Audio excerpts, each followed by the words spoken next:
नमस्कार दोस्तों, हमारे YouTube चैनल पूजा पाठ कथा कहानी में आपका स्वागत है। आज हम लोग इस वीडियो में जानेंगे कि बजरंगबली किस प्रकार से पंचमुखी हनुमान का अवतार लिए और यह भी जानेंगे कि बजरंगबली बाल ब्रह्मचारी होते हुए भी उनका एक पुत्र कैसे हुआ। यह सब हम इस कथा में जानेंगे और हम यह भी जानेंगे कि रानी सत्यभामा को कृष्ण पत्नी होने का आशीर्वाद कैसे मिला। यह सब हम लोग इस कथा में सुनेंगे, तो आप हमारे वीडियो पूरी जरूर सुने। और अगर आप हमारे चैनल पर नए हैं तो हमारे चैनल को सब्सक्राइब कर लीजिए, बेल नोटिफिकेशन को भी ऑन कर दीजिए ताकि मैं जो भी वीडियो डालूं वह आप तक पहुंच सके। तो चलिए शुरू करते हैं। उससे पहले मैं आप लोगों से अनुरोध करती हूं कि अगर वीडियो पसंद आए तो उसे लाइक और शेयर जरूर करें और कमेंट में जय माता दी लिखना बिल्कुल भी ना भूलें। तो चलिए शुरू करते हैं बजरंगबली के पंचमुखी अवतार होने की कथा। लंका में महाबलशाली मेघनाथ के साथ बड़ा ही भीषण युद्ध चला। अंततः मेघनाथ मारा गया। रावण जो अब तक मद में चूर था, राम सेना खास तौर पर लक्ष्मण का पराक्रम सुनकर थोड़ा तनाव में आया। रावण को कुछ दुखी देखकर रावण की मां केकसी ने उसके पाताल में बसे दो भाइयों अहिरावण और महिरावण की याद दिलाई। रावण को याद आया कि यह दोनों तो उसके बचपन के मित्र रहे हैं। लंका का राजा बनने के बाद उनकी सुध ही नहीं रही थी। रावण यह भली प्रकार जानता था कि अहिरावण और महिरावण तंत्र मंत्र के महापंडित, जादू टोने के धनी और माँ कामाक्षी के परम भक्त हैं। रावण ने उन्हें बुलावा भेजा और कहा कि वह अपने छल बल कौशल से श्री राम और लक्ष्मण का सफाया कर दे। यह बात दूतों के जरिए विभीषण को पता लग गई। युद्ध में अहिरावण और महिरावण जैसे परम मायावी के शामिल होने से विभीषण चिंता में पड़ गए। विभीषण को लगा कि भगवान श्री राम और लक्ष्मण की सुरक्षा व्यवस्था और कड़ी करनी पड़ेगी। इसके लिए उन्हें सबसे बेहतर लगा कि इसका जिम्मा परम वीर हनुमान जी को सौंप दिया जाए। राम लक्ष्मण की कुटिया लंका में सुबेल पर्वत पर बनी थी। हनुमान जी ने भगवान श्री राम की कुटिया के चारों ओर एक सुरक्षा घेरा खींच दिया। कोई जादू टोना, तंत्र मंत्र का असर या मायावी राक्षस इसके भीतर नहीं घुस सकता था। अहिरावण और महिरावण श्री राम और लक्ष्मण को मारने उनकी कुटिया तक पहुँचे, पर इस सुरक्षा घेरे के आगे उनकी एक न चली, असफल रहे। इसे में उन्होंने एक चाल चली। अहिरावण विभीषण का रूप धर के कुटिया में घुस गया। राम और लक्ष्मण पत्थर की सपाट शिलाओं पर गहरी नींद सो रहे थे। दोनों राक्षसों ने बिना आहट के शिला समेत दोनों भाइयों को उठा लिया और अपने निवास पाताल की ओर लेकर चल गया। विभीषण लगातार सतर्क थे। उन्होंने कुछ देर में ही पता चल गया कि कोई अनहोनी घट चुकी है। विभीषण को अहिरावण पर शक था। उन्हें राम लक्ष्मण की जान की चिंता सताने लगी। विभीषण ने हनुमान जी को अहिरावण के बारे में बताते हुए कहा कि वे उसका पीछा करें। लंका में अपने रूप में घूमना राम भक्त हनुमान के लिए ठीक न था, सो उन्होंने पक्षी का रूप धारण कर लिया और पक्षी का रूप में ही निकुंभला नगर पहुंच गए। निकुंभला नगरी में पक्षी रूप धरे हनुमान जी ने कबूतर और कबूतरी को आपस में बातें करते हुए सुना। कबूतर कबूतरी से कह रहा था कि अब रावण की जीत पक्की है। अहिरावण और महिरावण राम लक्ष्मण को बलि चढ़ा देंगे, बस सारा युद्ध ही समाप्त हो जाएगा। कबूतर की बातों से ही बजरंगबली को पता चला कि दोनों राक्षस राम लक्ष्मण को सोते में ही उठाकर कामाक्षी देवी को बलि चढ़ाने पाताल लोक के लिए ले गए हैं। हनुमान जी वायु वेग से रसातल की ओर बढ़े और तुरंत वहां पहुंचे।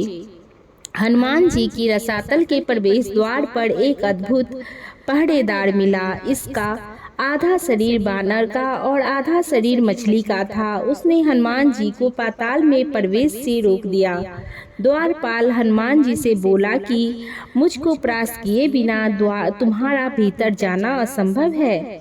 दोनों में लड़ाई ठन गई। हनुमान जी की आशा के विपरीत यह बड़ा ही बलशाली और कुशल योद्धा निकला।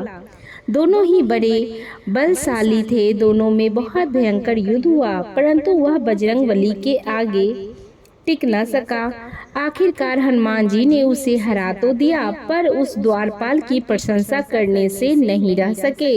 हनुमान जी ने उस वीर से पूछा कि हे वीर, तुम अपना परिचय दो। तुम्हारा स्वरूप भी कुछ ऐसा है कि उससे कौतूहल हो रहा है। उस वीर ने उत्तर दिया, मैं हनुमान का पुत्र हूँ और एक मछली से पैदा हुआ हूँ। मेरा नाम है मकरध्वज। हनुमान जी ने यह सुना तो आश्चर्य में पड़ गए। वह वीर की बात सुनने लगे। मकरध्वज ने कहा, लंका दहन के बाद हनुमान जी समुद्र में अपनी अग्नि शांत करने पहुँचे। उनके शरीर से पसीने के रूप में तेज गिरा। उस समय मेरी माँ ने आहार के लिए मुख खोला था।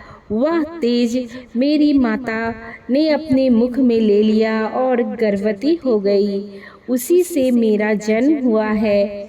हनुमान जी ने जब यह सुना तो मकरध्वज को बताया कि वह खुद ही हनुमान जी ही हैं। मकरध्वज ने हनुमान जी के चरण स्पर्श किए और हनुमान जी ने अब भी अपने बेटे को गले से लगा लिया और वहां आने का पूरा कारण बताया। उन्होंने अपने पुत्र से कहा कि अपने पिता के स्वामी की रक्षा करने में उनकी सहायता करे।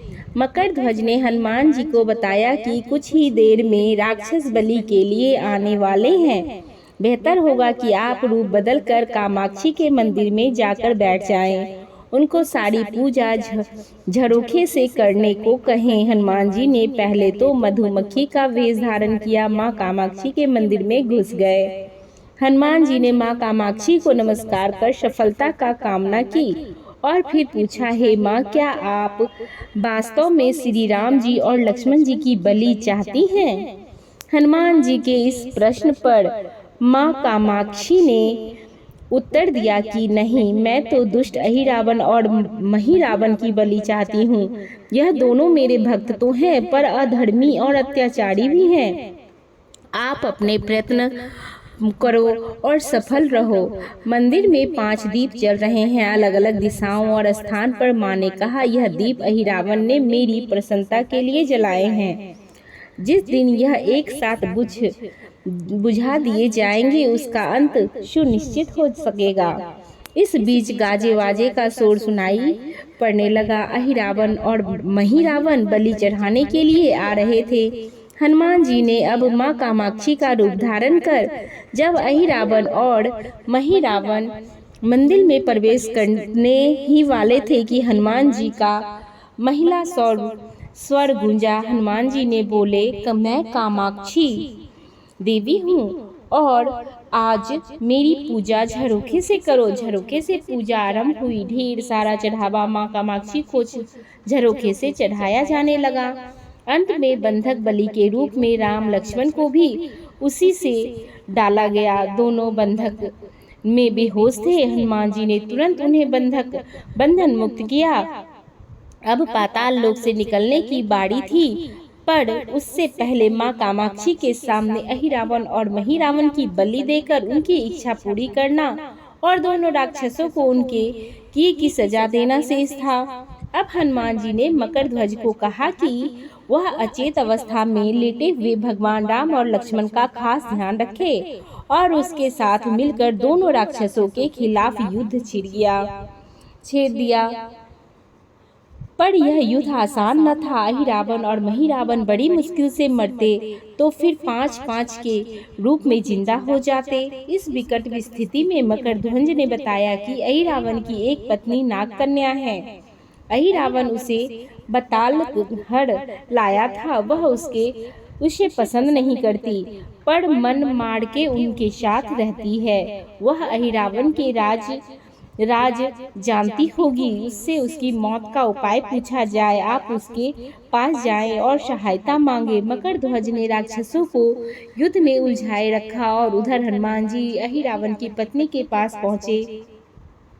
नाग कन्या से उन्होंने कहा कि यदि तुम अहिरावण के मृत्यु का भेद बता दो तो हम उसे मारकर तुम्हें उसके चंगुल से मुक्ति दिला देंगे। अहिरावण की पत्नी ने कहा, मेरा नाम चित्रसेना है, मैं भगवान विष्णु की भक्त हूँ। मेरे रूप पर अहिरावण मर मिटा और मेरा अपहरण कर कैद कर लिया है, पर मैं उसे नहीं चाहती। लेकिन मैं अहिरावण का भेद तभी बताऊंगी जब मेरी इच्छा पूरी हो जाएगी। हनुमान जी ने अहिरावण की पत्नी नाग कन्या चित्रसेना से पूछा कि आप अहिरावण की मृत्यु का रहस्य बताने के बदले में क्या चाहती हैं? आप मुझसे अपनी शर्त बताएं, मैं उसे जरूर मानूंगा। चित्रसेना ने कहा, दुर्भाग्य से अहिरावण जैसा असुर मुझे हर लिया, इससे मेरा जीवन खराब हो गया। मैं अपने दुर्भाग्य को सौभाग्य में बदलना चाहती हूँ। आप अगर मेरा विवाह श्री राम से कराने का वचन दे तो मैं अहिरावण के वध का रहस्य बताऊंगी। हनुमान जी सोच में पड़ गए। भगवान श्री राम तो एक पत्नी निष्ठ हैं। अपनी धर्म पत्नी देवी सीता को मुक्त कराने के लिए असुरों से युद्ध कर रहे हैं। वह किसी और से विवाह की बात तो कभी ना स्वीकारेंगे। मैं कैसे वचन दे सकता हूँ? फिर सोचने लगे कि यदि समय पर उचित निर्णय न लिया तो स्वामी के प्राण भी संकट में हो जाएंगे। असमंजस की स्थिति में बेचैन हनुमान जी ने ऐसी राह निकाली कि सांप भी मर जाए और लाठी भी न टूटे। हनुमान जी बोले, तुम्हारी शर्त स्वीकार है, पर हमारी भी एक शर्त है। यह विवाह तभी होगा जब तुम्हारे साथ भगवान राम जिस पलंग पर आसीन होंगे वह सही सलामत रहना चाहिए। यदि वह टूटा तो इसे अपशगुन मानकर वचन से पीछे हट जाऊंगा। जब महाकाय अहिरावण के बैठने से पलंग नहीं टूटता तो फिर भला राम जी के बैठने से कैसे टूटेगा? यह सोचकर चित्रसेना तैयार हो गई। उसने अहिरावण समेत सभी राक्षसों के अंत का सारा भेद बता दिया। चित्रसेना ने कहा, दोनों राक्षसों के बचपन की बात है। इन दोनों के कुछ शरारती राक्षस मित्रों ने कहीं से एक ब्राह्मणी को पकड़ लिया था।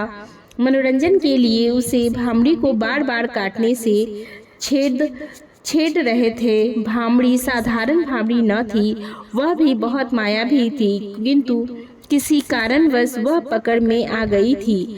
भामड़ी की पीड़ा सुनकर अहिरावण और महिरावण को दया आ गई और अपने मित्रों से लड़कर उसे छुड़ा दिया।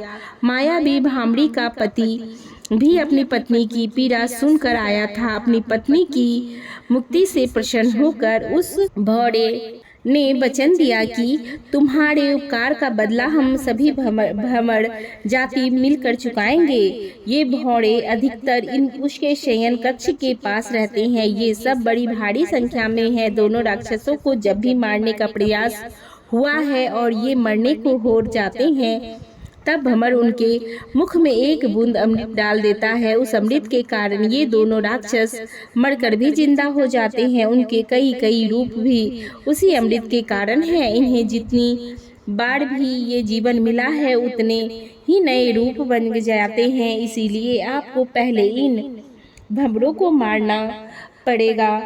हनुमान जी रहस्य जानकर लौटे। मकरध्वज ने अहिरावण को युद्ध में उलझा रखा था, तो हनुमान जी ने भ्रमरों का खात्मा शुरू कर दिया। वे आखिर हनुमान जी के सामने कहाँ तक टिकते? जब सारे भ्रमर खत्म हो गए तो केवल एक बचा, तो वह हनुमान जी के चरणों में लौट गया। उसने हनुमान जी से प्राण रक्षा की याचना की। हनुमान जी पसीज गए। उन्होंने उसे क्षमा करते हुए एक काम सौंपा। हनुमान जी बोले, मैं तुम्हें प्राण दान देता हूँ, पर एक शर्त पर कि तुम यहाँ से तुरंत चले जाओगे और अहिरावण की पत्नी के पलंग में पार्टी में घुसकर जल्दी से जल्दी उसे पूरी तरह खोखला बना दोगे।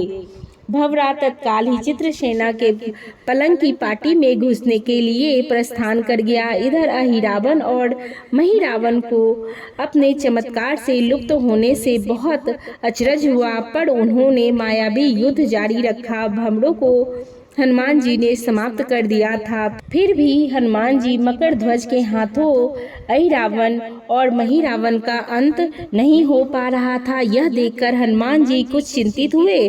फिर उन्हें कामाक्षी देवी का वचन याद आया। देवी ने बताया था कि अहिरावण और महिरावण की सिद्धि है कि जब पांचों दीपक एक साथ बुझेंगे तभी वे नए नए रूप धारण करने में असमर्थ होंगे और उनका वध हो सकेगा। हनुमान जी ने तत्काल ही पंचमुखी रूप धारण कर लिया। उत्तर दिशा में 12 मुख, दक्षिण दिशा में नरसिंह मुख, पश्चिम में गरुड़ मुख और आकाश की ओर अहग्रीव मुख एवं पूर्व दिशा में हनुमान मुख। उसके बाद हनुमान जी ने अपने पांचों मुख द्वारा एक साथ पांचों दीपक बुझा दिए। अब उनके बार बार पैदा होने और लंबे समय तक जिंदा रहने की सारी आशंकाएं समाप्त हो गई थी। हनुमान जी और मकर ध्वज के हाथों शीघ्र ही दोनों राक्षस मारे गए। इसके बाद उन्होंने श्री राम और लक्ष्मण जी की मूर्छा दूर करने के उपाय किए। दोनों भाई होश में आ गए। चित्रसेन भी वहां आ गए थे। हनुमान जी ने कहा, प्रभु अब आप अहिरावण और महिरावण के छल और बंधन से मुक्त हुए हैं, पर इसके लिए हमें इस नाग कन्या की सहायता लेनी पड़ी थी। अहिरावण इसे बलपूर्वक उठा लाया था। अब आपसे विवाह करना चाहती है। कृपया उसे विवाह कर अपने साथ ले चलें। इससे उससे भी मुक्ति मिलेगी। श्री राम हनुमान जी की बात सुनकर चकराए। इससे पहले कि वह कुछ कह पाते, हनुमान जी ने ही कह दिया, भगवान आप तो मुक्ति के दाता हैं। अहिरावण को मारने का भेद इसी ने बताया है। इसके बिना हम उसे मारकर आपको बचाने में सफल न हो पाते।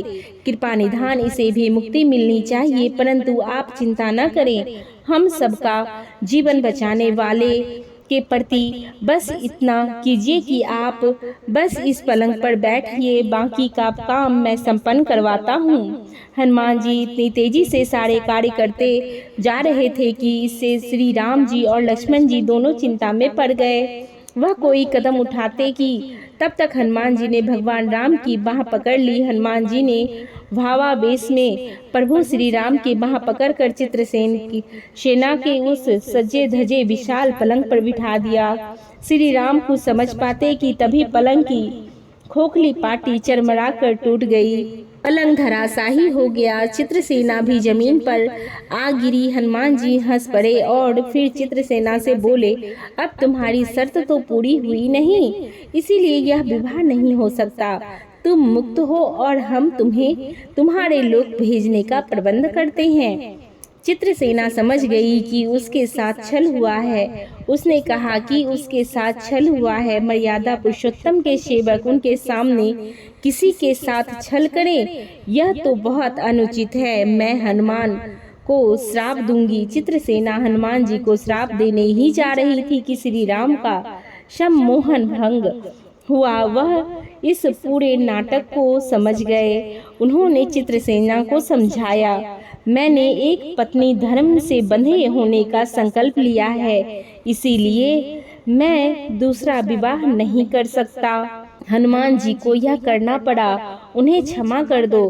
क्रुद्ध चित्रसेना तो उनसे विवाह की जिद पकड़े बैठी थी। श्री राम ने कहा, मैं जब द्वापर में श्री कृष्ण अवतार लूंगा तब तुम्हें सत्यभामा के रूप में अपनी पटरानी बनाऊंगा। इससे वह मान गई। हनुमान जी ने चित्रसेना को उसके पिता के पास पहुंचा दिया। चित्रसेना को प्रभु ने अगले जन्म में पत्नी बनाने का वरदान दिया था। भगवान विष्णु की पत्नी बनने की चाह में उसने स्वयं को अग्नि में भस्म कर दिया। श्री राम और लक्ष्मण मकर ध्वज और हनुमान जी सहित वापस लंका में सुबेल पर्वत पर लौट आए। जय पंचमुखी हनुमान। बोलिए पंचमुखी हनुमान की जय। कथा यहीं पर समाप्त होती है। कथा आपको कैसी लगी यह आप कमेंट बॉक्स में लिखकर जरूर बताइएगा। हमारी कथा में अभी तक बने रहने के लिए आपका धन्यवाद।